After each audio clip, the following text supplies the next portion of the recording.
أعوذ بالله من الشيطان الرجيم بسم الله الرحمن الرحيم الحمد لله رب العالمين وبه نستعين والصلاة والسلام على أشرف الأنبياء والمرسلين سيدنا ونبينا بالقاسم محمد وعلى عترة الطيبين الطاهرين المعصومين اللهم صل على محمد وآل محمد وعجل فرجهم. Welcome to our series on bringing it home, Ashura. We're looking at the martyrs, the people who have had a huge impact on the events of Ashura and the events after Ashura as well, and looking at how we can look at their lives and bring it home. We're looking at the ones that we are familiar with, the ones that we have heard about, so that we're not learning anything new, but we're actually reflecting on how we can use their lives to bring it home into our lives, into our homes, into my characteristics, so that I can grow from it. Today I am looking at Awn and Muhammad, who were the sons of Abdullah bin Jafar and Lady Zainab alayhi salam, and we are going to be looking at them specifically. There is lots of debate on whether Awn and Muhammad were both the sons of Bibi Zainab alayhi salam, whether one of them was the son of Bibi Zainab alayhi salam, or whether none of them were the sons of Bibi Zainab alayhi salam.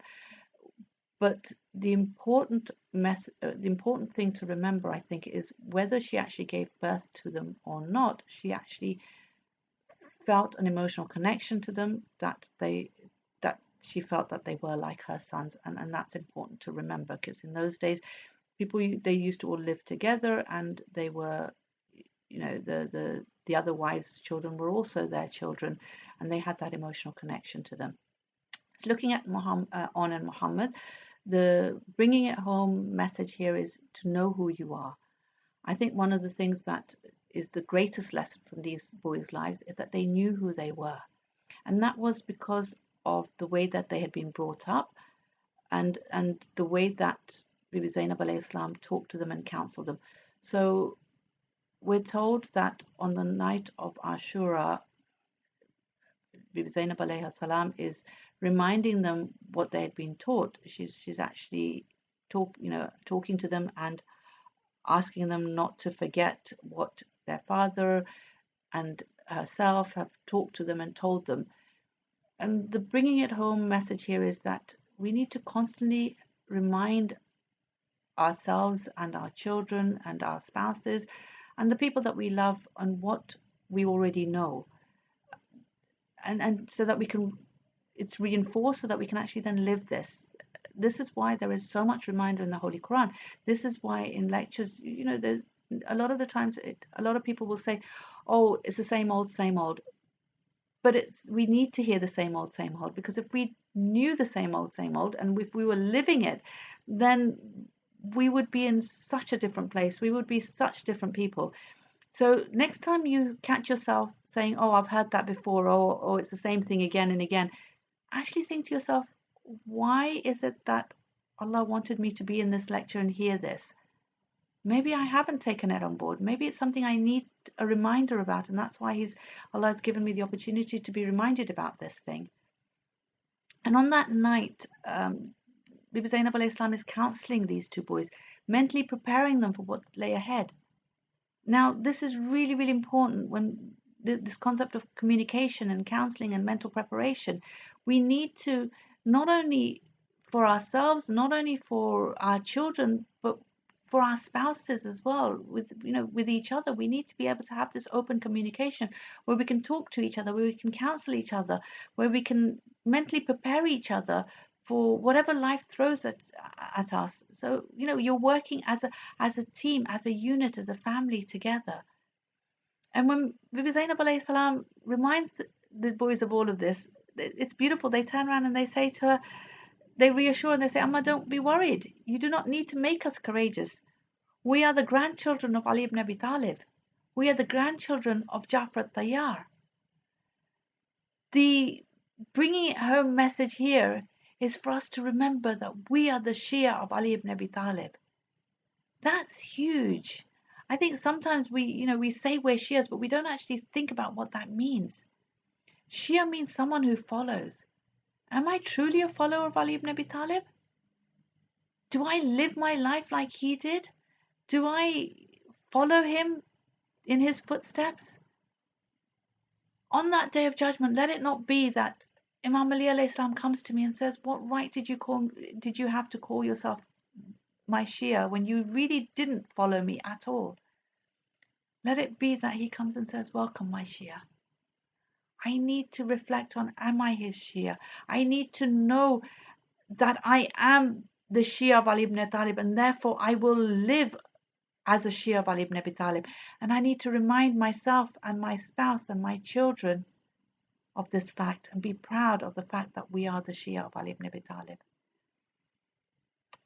Finally, throughout the journey after Ashura, Zainab alayha salam mourns for Imam Hussein alayhi salam.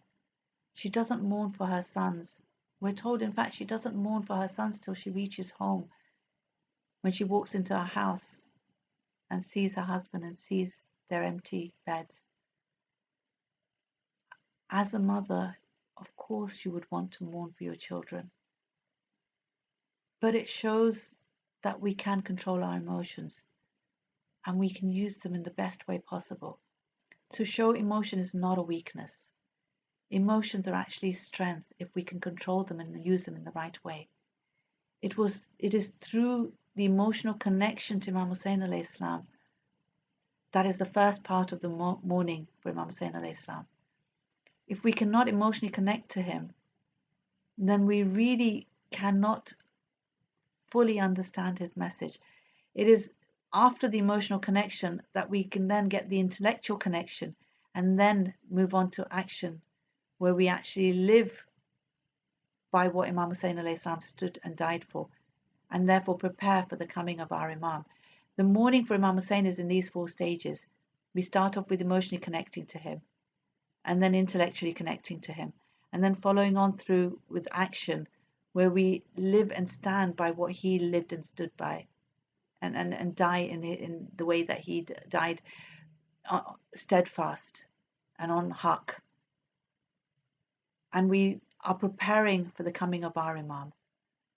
So it's important to recognize that my emotions are what gives me strength, but I need to also recognize that I can control my emotions. They do not have control over me.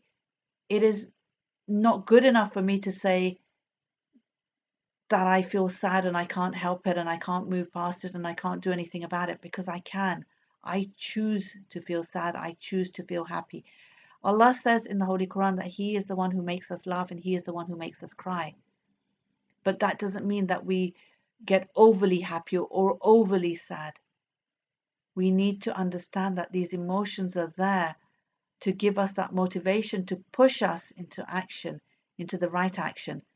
And if we're not able to control our emotions, then we will not either move into the right action or we will not move into any action, because we will be so overcome by the emotions that we will not be able to then bring about any action whatsoever. So in conclusion, the bringing it home message from Awn and Muhammad is to know who we truly are, to constantly remind ourselves and each other, to constantly communicate, counsel, and mentally prepare each other, and remind ourselves that we are the Shia of Ali ibn Abi Talib. And this action that I'm planning to do is not becoming of a Shia of Ali ibn Abi Talib, or this action that I'm planning to do, I have to do because I am the Shia of Ali ibn Abi Talib. And finally, know that I am in control of my emotions and to actually control them and use them in the best way possible, inshallah. Please join me tomorrow in the next talk on the series on bringing it home, Ashura. Wassalamu alaikum wa rahmatullahi wa barakatuh.